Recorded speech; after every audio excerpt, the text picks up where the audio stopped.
Y'all need to read up on KRS-1. If you call yourself being a rapper and you don't know who Chris is, I don't know what to tell you, bro.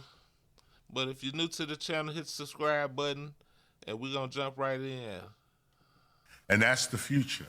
That's a good way to end right there. I echo all of your views and sentiments. That is the future. Edutainment, the blueprint.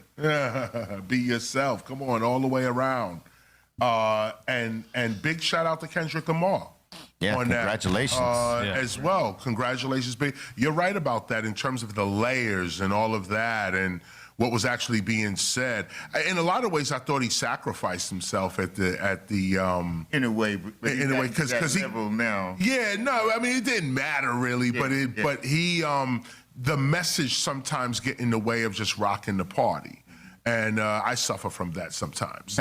But it was what you had said about the innovation, and I just want to direct artists to that kind of thought. Be yourself, be original. You may be influenced by a certain blueprint or so on, what you was just saying, create, but you have to find you in that. You can't just copy the blueprint or attempt to, or copy somebody else.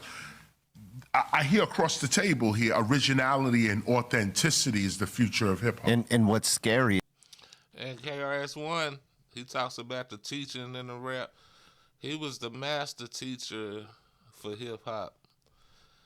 KRS-1 albums always had, he would dedicate whole songs to teaching African civilization through rap. So shout out to KRS-One. He walked what he taught. He ain't just talking about it. He did that. The same way Kendrick is throwing little nuggets at you here and there, but KRS-One would throw the whole boulder at you. So shout out to KRS-One. The table here, originality and authenticity is the future of hip hop. And what's scary is that you don't hear so much of that right now with but a handful of artists. But a handful. So hopefully, I think Kendrick is setting a bar now for that to go up. And like, if you ain't coming with this type of shit, then sit down. Or come with whatever you love and go a different area. He got his fans over here. You might have yours over here.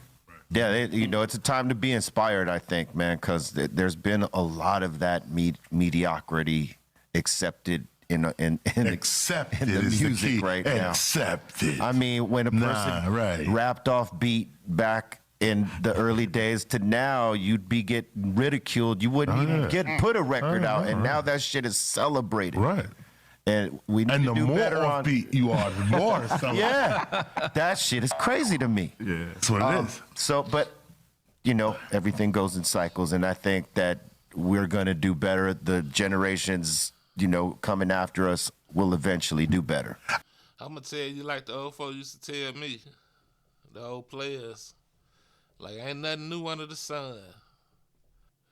Now they're sending it right back to you. Better. The generations, coming after us will eventually do better. I have faith in that. You said the key thing, and it was profound what you just said. You said when we were growing up, the elders, didn't like our music either. I mean, remember, this was all 3 more years, it's over, okay? And here we are today, looking at the youngin', same way. Saying the same. Y'all look crazy. Loyalty. I mean, give me something. Swimming pools. Yeah, swimming pools. Right. Something. Don't kill my vibe. Give me something. Yeah. And I think that it was when I first saw the response from people on the internet. I was like, some of these people are just racist. Some of these people just don't want hip hop at the Super Bowl. Right. But then some people were legitimately like, yo, I like hip hop. I like music. I just don't know these songs. I feel iced out of it, and you shouldn't.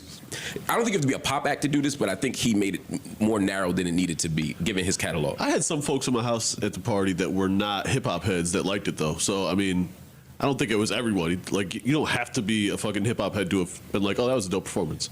I thought it was beautiful. I guess I like the aesthetics. I like what he was doing. I like the symbolism. But again, I feel like I'm an insider to his world, and I just feel like people who aren't in that world, a lot of people felt locked out of it. That's the feedback I'm seeing from people. Like everybody at my crib loved it. They was going crazy. Right. But I just see a lot of people who didn't feel that way. And like he got he got the GNX tour coming up. Yeah. If this is the way of course there will be more records, but if that entire set was played on the GNX tour, I'm gonna love it. I think Kendrick is willingly making that sacrifice. So him coming to the Super Bowl, he didn't do that for everybody.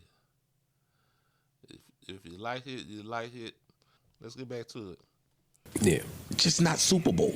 Initially, I didn't like it, but then I realized that it was a message there. You know, when I went back and watched it, and I started to understand it, and it grew on me. I didn't like it initially. It was boring. I'm like, what is he doing? I also understand owning a majority of the songs.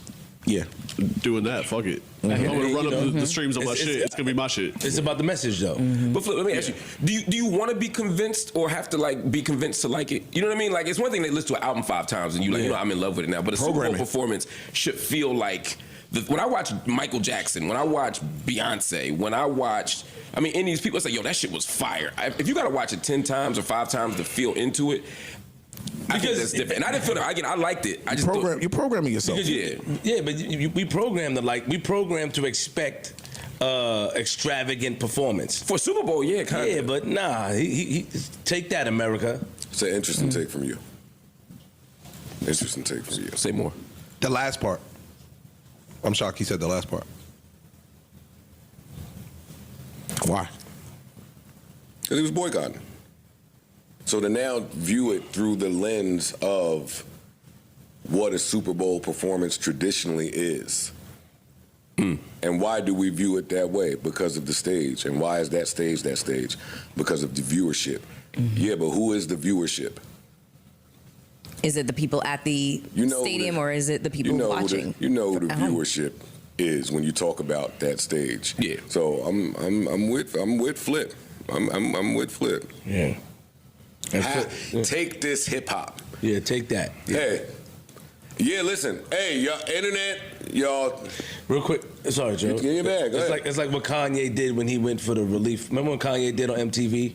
George Bush don't like black people. Yeah. That's even though that was crazy, but we didn't expect him to use that opportunity to say that. If you understand, like he showed us what he thought about the current position that America is in. Like, it's a whole message that I read between that. I loved all of that. And the position that he's in even see it like that. Yes. Right? But could you not have done that with Kill My Vibe? That's what I was going to say. I mean, you could have done that with different songs. You could do that with All Right. Who are you to say that? And who are you to say that? Listen, I, much like y'all, hate the set list. That's the only thing I hate. Yeah, that's all I'm criticizing. For me, that has to take a back seat because the story was greater than the set list. Yeah. Agreed. And I can't now come and tell the storyteller how to tell that story. I thought there were some songs that could have went even if he performed them at the other Super Bowl. That's me in my living room. The guy telling the story wants to tell it this way. It was bold. I think Black is bold. It was like the audacity. I like when people have audacity. I do. I liked all the Sam Jackson, the American flag, the divided. What you were seeing visually was A1. Yeah. Yes. Shorty who did cause she did Rihanna shit looked phenomenal as well. Like that's her bag, clearly. Visually, I'm sure nobody was disappointed. It was stunning. With the choreography and yada. Nigga, Kendrick pulled out some dance moves. Yeah, he did. I mean, it was just a little two-step. I wasn't mad. Hey, get it, nigga. Hey. All right. Tough to do that walking on your jeans. With the bell bottoms on. Take that from somebody who spent at least 15 years walking on the bottom of his jeans. Oh, he was dusty. I was a dusty little nigga. That's tough to hit. Hey. Like that set to me, I left the set with one question. And internet, y'all and your little gotcha. I was wrong. Y'all be so extra when I'm wrong. I was wrong. I did not believe. Me neither. That set list, like Mark said, the Super Bowl is for big stars and big hits. I too have been programmed. So yeah, what do y'all think about I mean, I know a lot of people are down on it. You think it was good, bad, could have been better? The song selection. Or do you value the teachings and what other opportunity will we have to display Black America on a large stage like that. You think it was right to take advantage of that, or should we, just have a party? Should it just be a party? It's Super Bowl. Leave your thoughts in the comment section below.